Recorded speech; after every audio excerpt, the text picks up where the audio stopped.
Thanks, Joe. Good morning, everybody. Right now, there's some papers being passed around, so you'll be able to follow along our little outline. So if you don't have one yet, just hold on. John's passing them out there.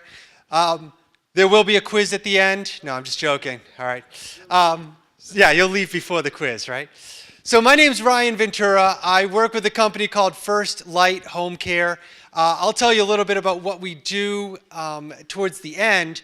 But what I did want to speak to you about is this idea of legacy. So I'll start off with this.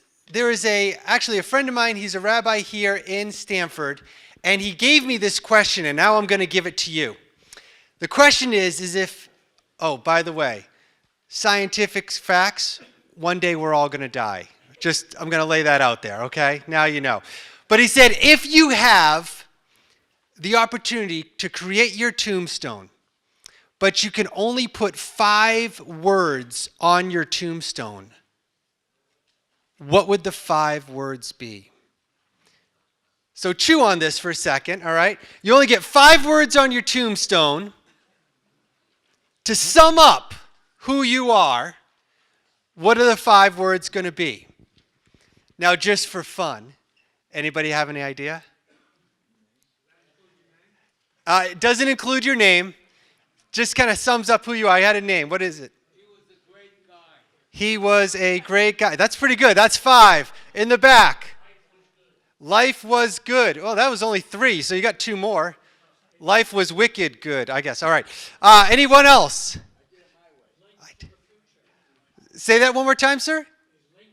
A link to the future. I like those. Those are all good. Do you guys know this gentleman on TV named Merv Griffin? Remember Merv? So I actually did some research, and just to kind of put it in context, I found Merv's tombstone, and I'll read it to you if you can't see it, but it says, Merv Griffin, I will not be right back after these messages. And he sums it up nicely, right? So when we're looking at this idea of legacy, when I say the word, we're going to talk about leaving a legacy, a lot of you guys came up to me and said, oh, is this about wills and estates? Because when we think legacy, we think this. But I'm here to talk to you about something completely different, and we're talking about a legacy that exists in here. A relational legacy. You know, when I looked up Webster's to say, what does legacy mean? Anyone want to guess what the first word might be? Anyone?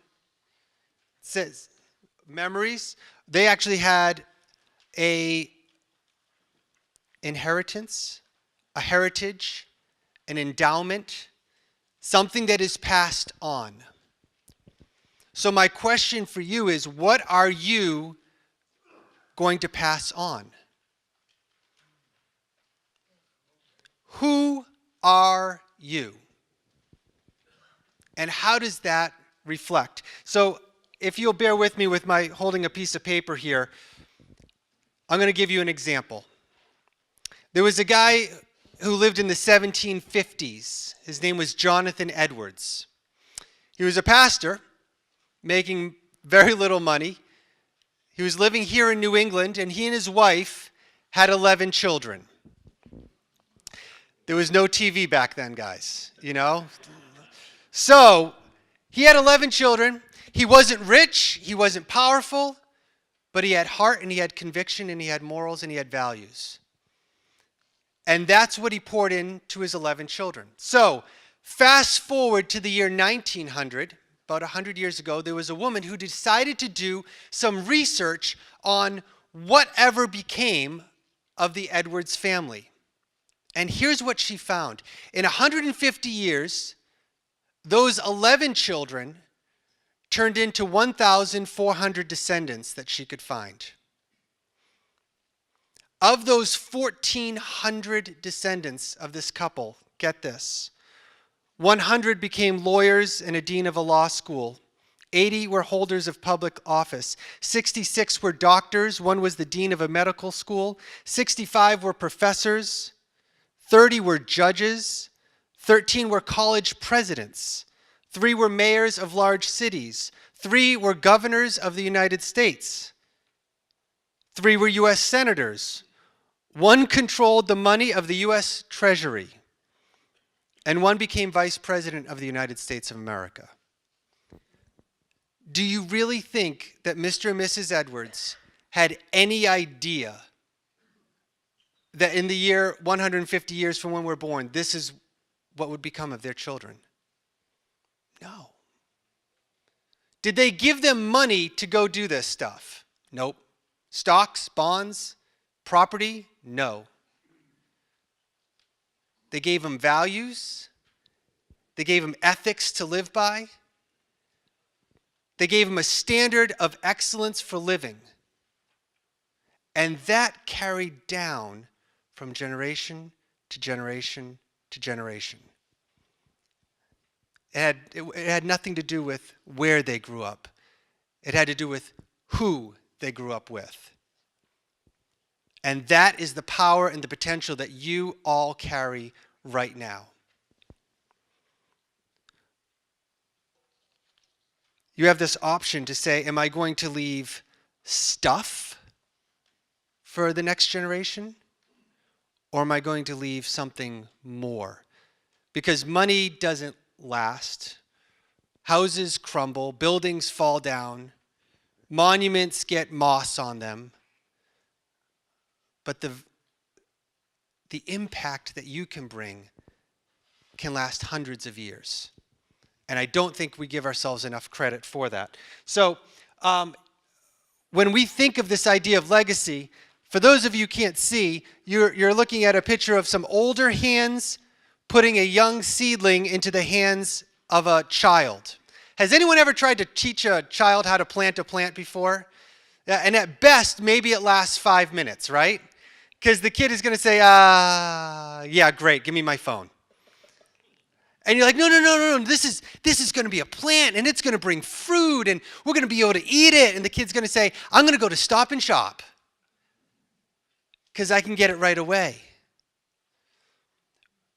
But there's something to be talked about when it comes to this idea of legacy. It takes time. It takes intention. You have to show them how to plant it, how to water it, how to feed it, how to give it shade when it needs shade, how to bring it in when it's too cold, how to put it out when it needs to get warmth. It's an investment in your time.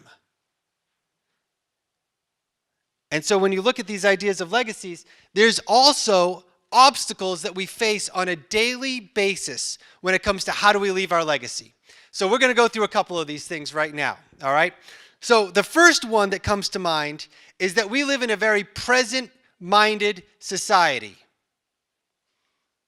We're living here in the here and now, in the present. If I turned on Fox News or CNN right now, the headlines that are showing up today are going to be completely irrelevant tomorrow. Are they not? There was a little while ago where we had that tremendous storm, and people say, what storm?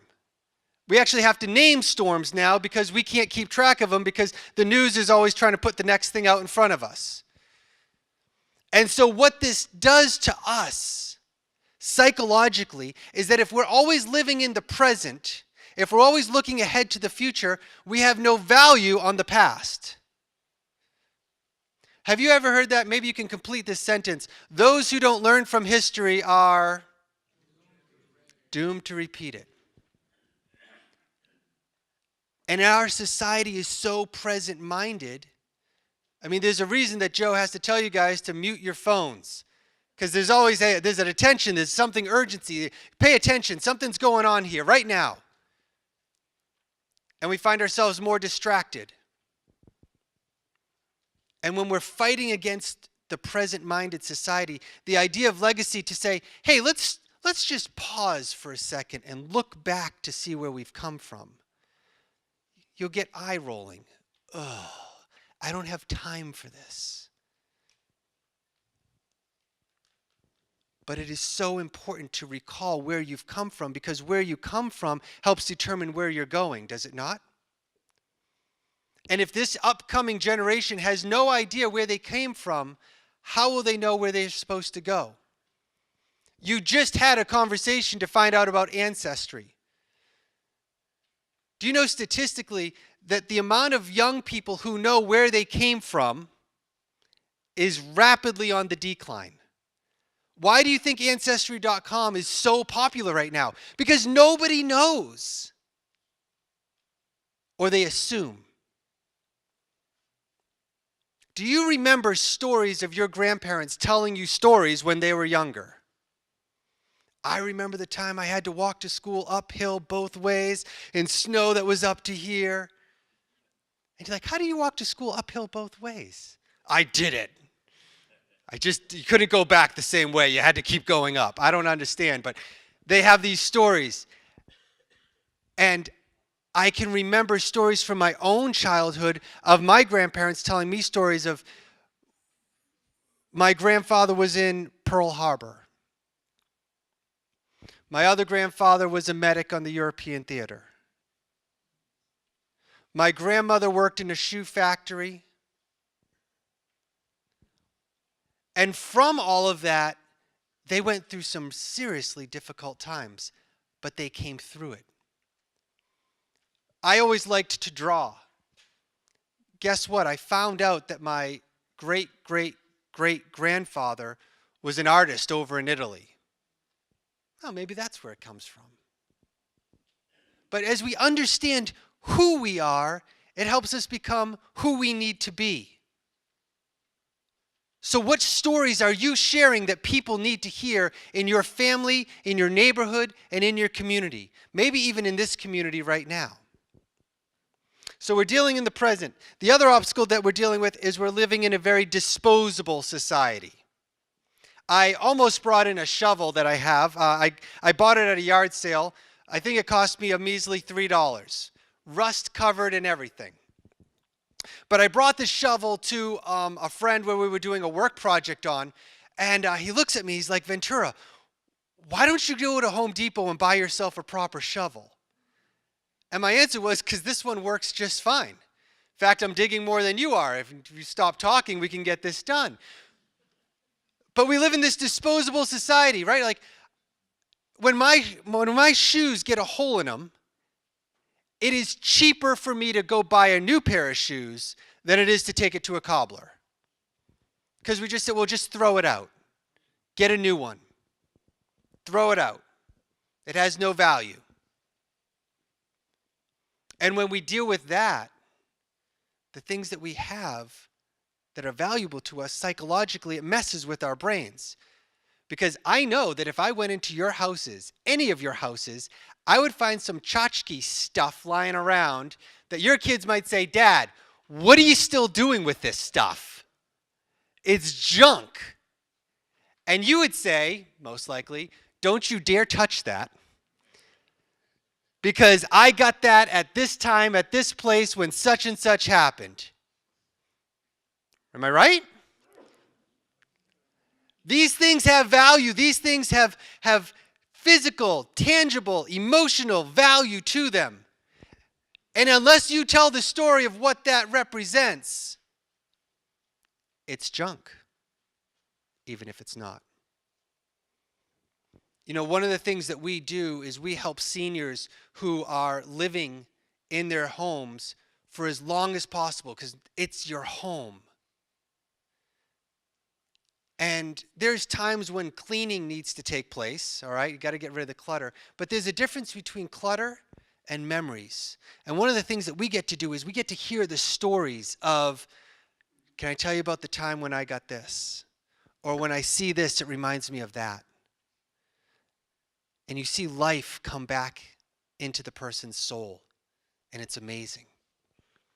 The next thing that we deal with is we are living in an impatient society. To reboot your computer, and if it takes more than 5 minutes, you think there's a virus in it. You go to McDonald's and they say, just wait a second. And you're like, this is McDonald's. Where's my hamburger? We have drive-thrus for everything. We'll have Amazon delivered to you in less than 2 days because heaven forbid you have to wait for something that you want. We live in an impatient society. And when we live in an impatient society, what does that have to do with slowing down to appreciate things? It devalues it. And we need to bring value back to the things that are worth investing in. Has anyone ever been to the Notre Dame Cathedral? Many of you guys have. You raised your hand. How would you describe it in a word?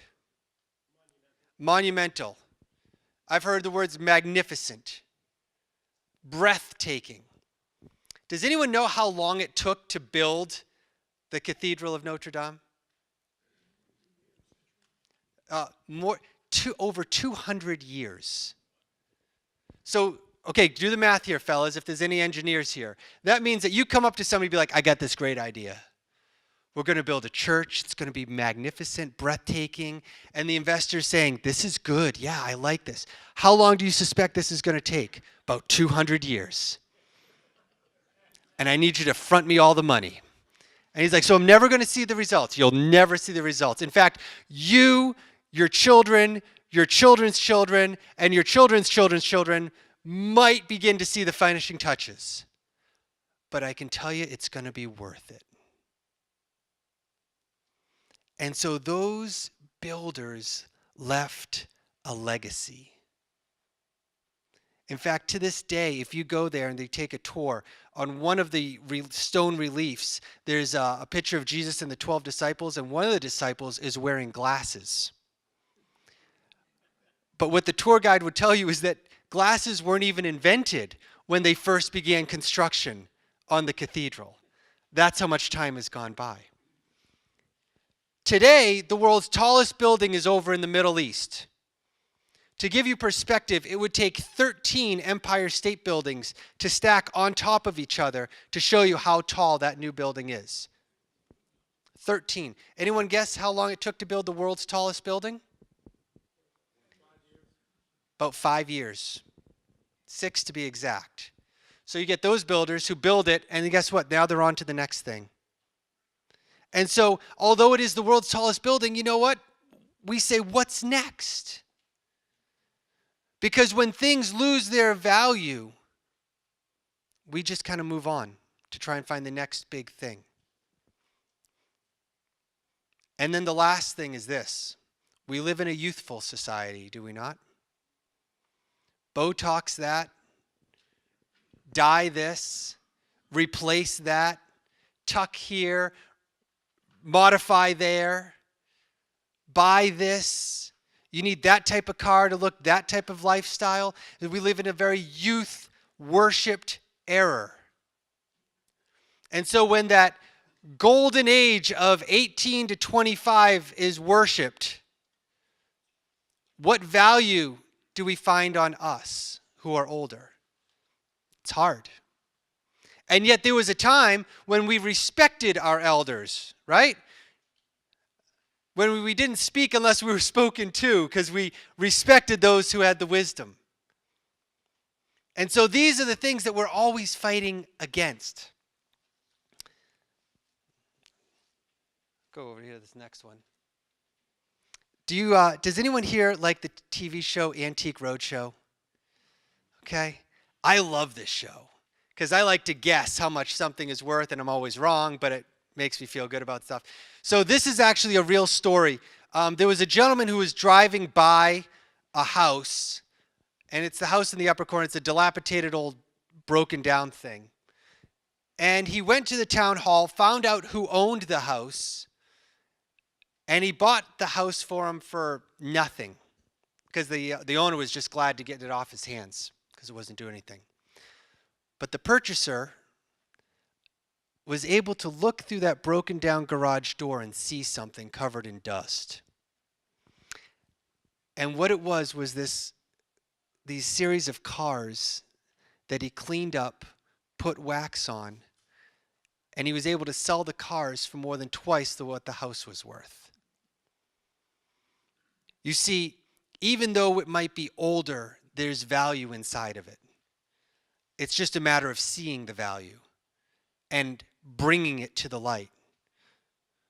As we get older, we sometimes feel like I have nothing to offer. I can't Google, I can't Skype, I can't text or keep up with such and such. So we kind of hide in the distance. when I'm telling you, turn it around and bring the value that you have to the light so that all can see it. Your legacy is important because you bring certain things to this world that have to be appreciated for what they are. The first thing is that you bring wisdom. How many of you here have ever lost a job before? Oh, crazy. And life goes on, does it not? How many of you have had your hearts broken before? Liars, get your hands up. And life goes on. How many of you have gone through a difficult season in life? And life goes on. Do you know right now that the number one statistic, the highest rate of suicides of young people in the last 20 years has doubled? It's gone up by 50%. And just to put that in perspective, imagine if your retirement savings went up by 50%. Except that's suicide. Now, I'm no doctor, but I got a pretty good statistic that the number one disease that's coming up in doctors' terminology is this thing called loneliness and isolation. What's that about? It's because this younger generation is rising up with no mentors, no voices, nobody to kind of counterback with the hard times that they go through. So that when they lose their job, when they go through a divorce, when they're heartbroken, when they're going through a life crisis, the person that they turn to is this person called YouTube or Google, and it offers nothing. But when some person goes to a person to come around them and say, listen, I've been there, and it's horrible, but we're going to get through it because I got through it, and he got through it, and he got through it, and we're going to come around you. Your legacy is saving lives. You possess wisdom. Second thing you possess is time. It's the Retired Men's Association, right? You got all the time in the world. I'm being sarcastic. But what you do have is you have time to invest, time to share, time to grow, time to nurture. Before I was working with First Light, I spent about 13 years in the ministry working with young people. And one of my greatest volunteers, believe it or not, were the senior citizens in our area because they had time. I had a senior, we called him Grandpa Go-Go.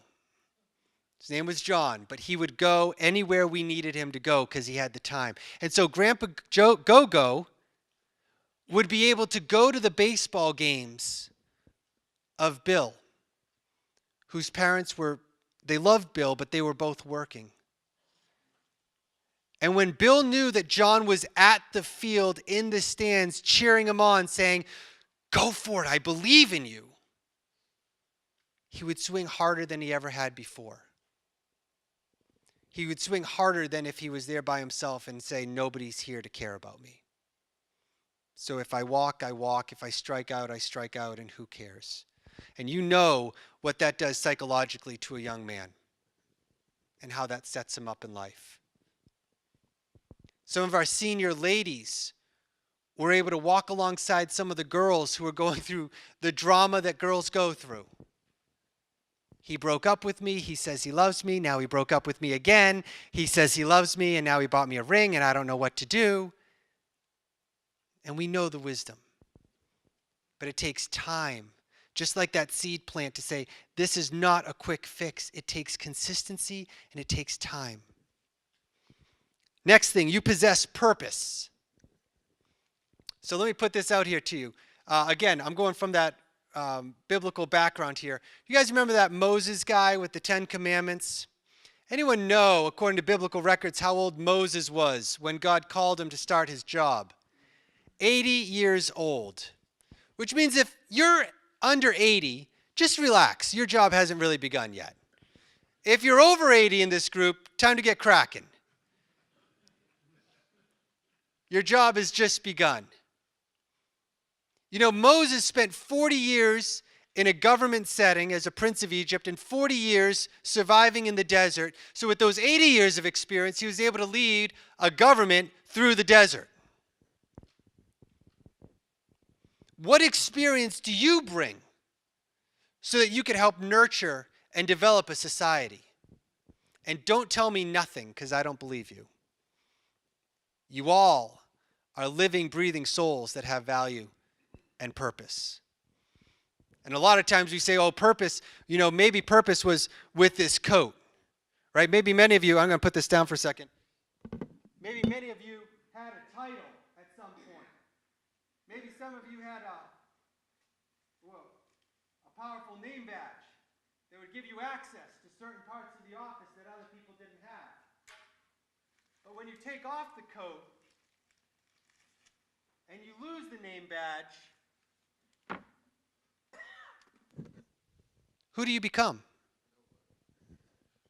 That's what society says. Nobody. Well, you're retired. You know what the number 2 age group for suicide among white men is? 80 and above. I used to be a so-and-so. I would say jump, they would say how high. And now, I don't think anyone remembers me. I played my rounds of golf, now what? Where's my purpose? And I'm telling you, your purpose is not in what you did. Your purpose comes from who you are. You have to give yourself away for people to understand that. You have to be vulnerable with your weaknesses in order for people to understand the strengths that you bring. It's this paradox. If we keep up this facade to say, no, everything is going really well, then people will say, well, you can't relate to me. But if you can be vulnerable and honest to say, I am going through a hard time right now, or I've gone through this hard time, or I've been going through this fill in the blank, somebody will be able to say, you understand. Can I talk to you for a little bit? Because I'm going through something like that as well right now, and I don't know what to do. You have purpose. And the last thing I want to share on this idea is that you have a seed. And I'm not talking about like the physical reproductive seed. I'm talking about a seed of bestowing a legacy to a next generation. It's not about the money. It's not about the houses. It's not about the cars. It's not about the titles. There was a saying that we shared with our youth workers to say, young people don't care about how much you know until they know about how much you care. And so you have grandchildren, great-grandchildren, children, nieces, nephews that you can bestow this legacy onto. And I want to encourage you to do that. Does anyone recognize this guy? Not the younger one, the older one. Shout out his name. Clint Eastwood. Do you remember when Clint looked like this? If I say Clint Eastwood, this is, I'll make my day, right? Clint Eastwood. I think he was in his 30s or 40s when this was taken. And this is Clint today. Does anyone recognize what movie this is from? This is Gran Torino. If you have not seen this movie, you need to watch it. And I'm going to summarize this idea for you because, in my opinion, this is probably Clint's greatest movie that he's ever made. Because what he does is he plays this crankety old man watching society transform around him at a rate faster than he can keep up with. And he suddenly finds himself thrust into this opportunity to mentor a young man that he does not want to mentor. But he has no skills, no social skills, no voice, no manhood to define him in society. And so Clint Eastwood, this tough guy, invests character. He doesn't teach him how to shoot. He doesn't teach him how to drive fast. He doesn't teach him how to evade the bad guys. He teaches him character, life skills. And I'm telling you, the movie's fantastic.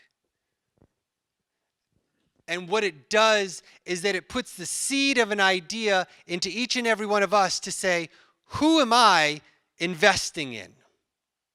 Because it's no longer about investing in the bank accounts. It's about investing in people. Because this generation needs you. And truth be told, guys, you need this generation.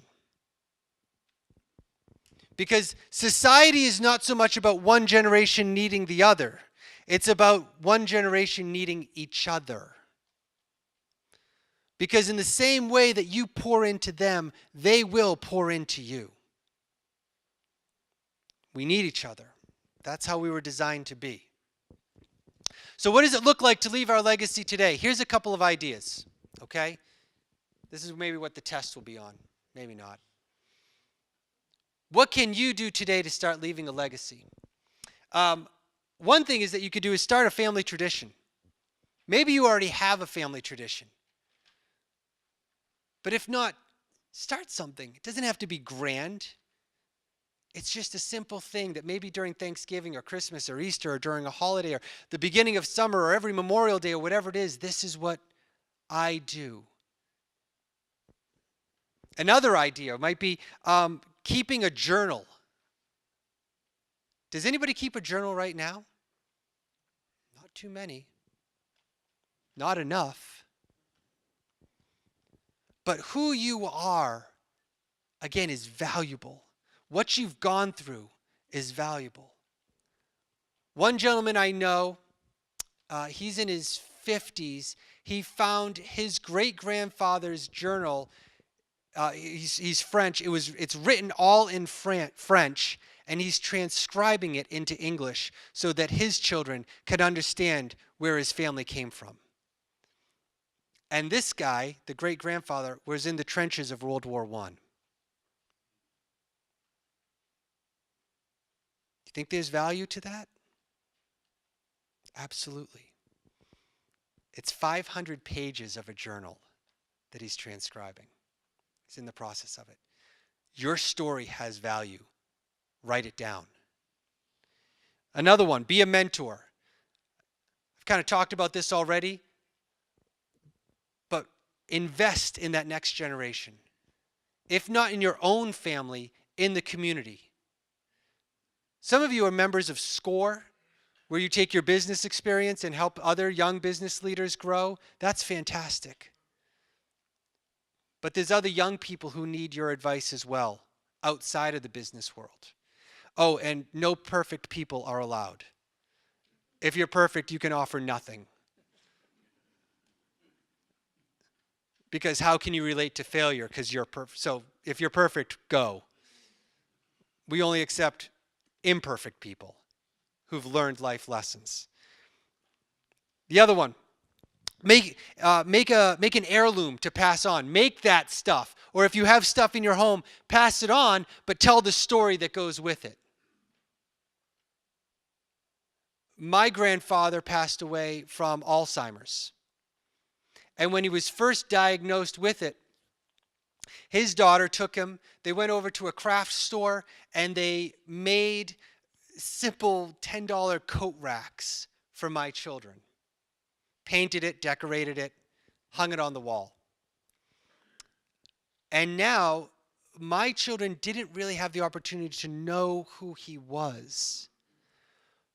But when they see the coat rack, they say, who made this?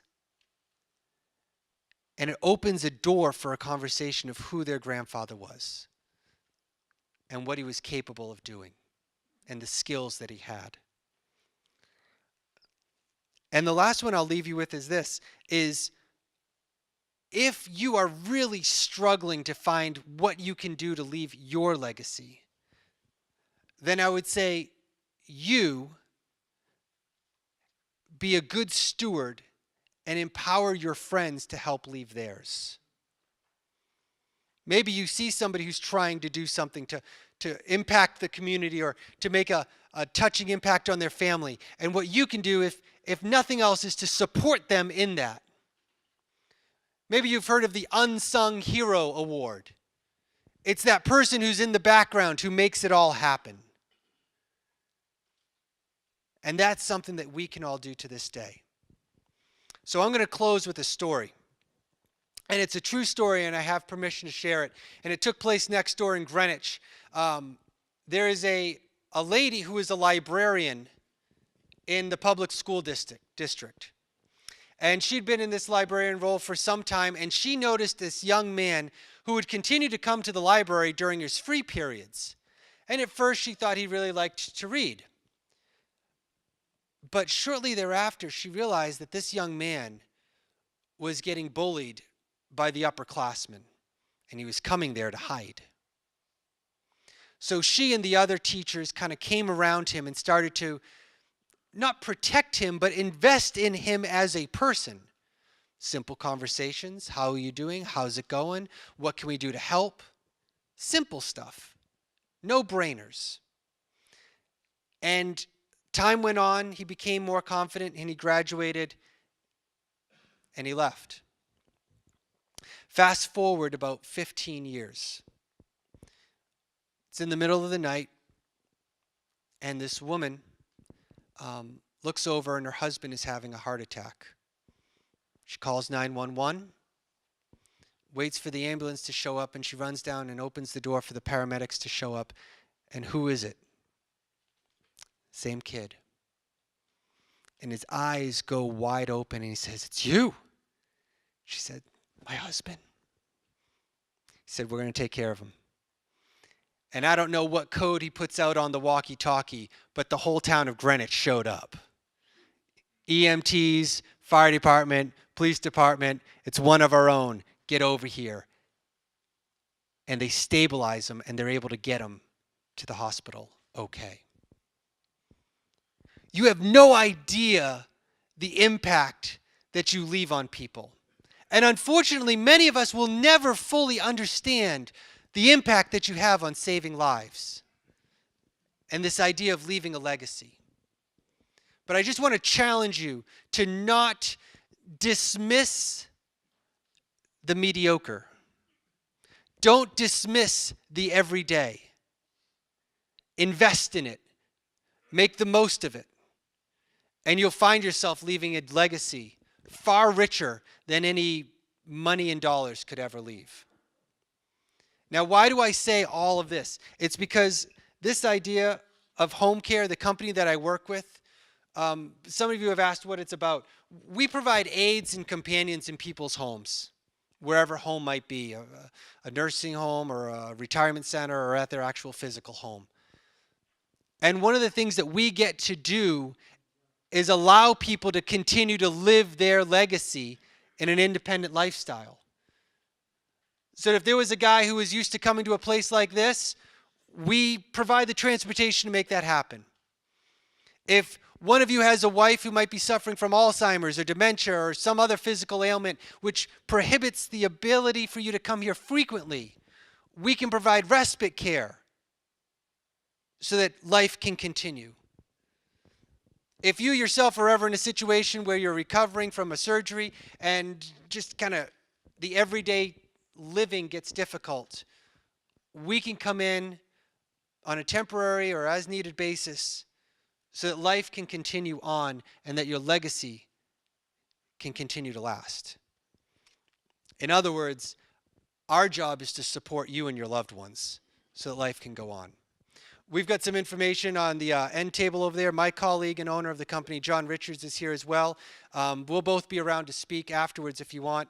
And because you little scavengers ate all my donuts originally, I have more donuts at each of these tables. So you can come grab some of those as well. But we'll just kind of open it up for a couple of minutes. I got a couple of minutes for Q&A. If anyone would like to ask any questions or add any comments, feel free to do so right now. Thank you.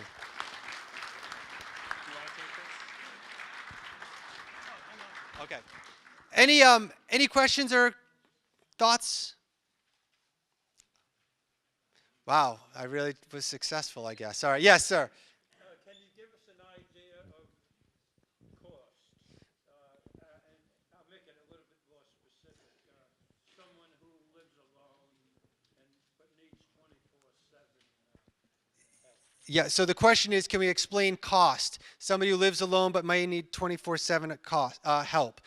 The answer is yes, but there's a couple of different options between that, and so I'd have to get some more details from you. So I'm not passing on it. I'm just saying let's talk about it afterwards, and I can break it all down for you.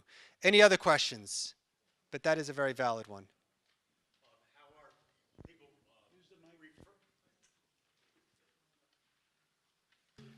My question is, how are people referred to you? Is it through social workers or hospitals, or how do you get in touch with the client? So the answer is yes to all of those. We get our clientele from a variety of sources, either through a doctor when somebody's going home, or a social worker who is kind of overseeing care. There's even some elder attorneys that we work with as people get older to say, hey, we realize you're in this stage. The other place that this is where my background came in is just through the ministry. A lot of times when life hits the fan, we go to our faith community for help. And we work in conjunction with pastors and priests and rabbis to kind of provide care for people. So there's a lot of different ways that people can find us. And then there's Google, and that works as well. So, sir. Yeah, I was just wondering about memory writing. Is that a good thing to do? And I've seen classes on it and things like that because it's not an easy thing to do. It is a fantastic thing to do. Yeah. The idea of how it stimulates your brain and your memories and recalls things. It is a great tool to just continue to remember what's going on because it helps us remember who we are. And I've left the other legacy that I've left is a family tree that goes way back. That's fantastic. So that's been fun. Thank you for the comments, Bob.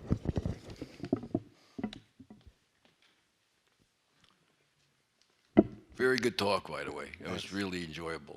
A question that came across my mind was when you have someone in your family, say your wife or whatever, that is all of a sudden you need something, is there a break in what determines home care versus, say, a nursing home? It really all depends on the situation. So if there is a situation that requires medical care, where we need nurses and needles, bandages, etc., that might be more of a rehab center or having a visiting nurse come to the home and help out. Home care is from a non-medical side of life, which is everything that needs to be done apart from it. So the cooking, the cleaning, the laundry, the grocery shopping, a med reminder, even simple companionship or bathing or transferring, helping get in and out of bed. That is from a non-medical side, and that's what we provide. So depending on the circumstances of how sick the illness is, if it's somebody who's going home recovering, we can probably help out. We can also usually help out when there's some beginning stages to prevent it from getting bad. But when it comes on a medical side, that's when you would need a nursing side. Thanks for the question. I'm a little familiar with palliative care, Okay. and I wondered if your agency does that kind of work and whether it's covered by Medicare. The question is about palliative care, and that's a whole encompassing area of looking at the care of the person as a whole. And we do that, and we work in conjunction with medical staff. So if there's a doctor who says, hey, somebody needs X amount of medical care, we would come and supplement the other care that's necessary. If there is medical care that's being done, those costs are usually covered by Medicare or your insurance. But non-medical care, hence the word non-medical, you don't need a nurse to do the laundry. You don't need the nurse to help you take a shower. It's helpful, but you don't need that. So this is usually covered by something called long-term care insurance, or it's private pay, and there's even some veterans benefits that will pay for it as well. So there's some options there. Thank you. Any other questions, we will be here to talk. John will be in the back. I'll be here in the front. We both have donuts, rest assured. But thank you very, very much for letting us come. Come see us if you need anything.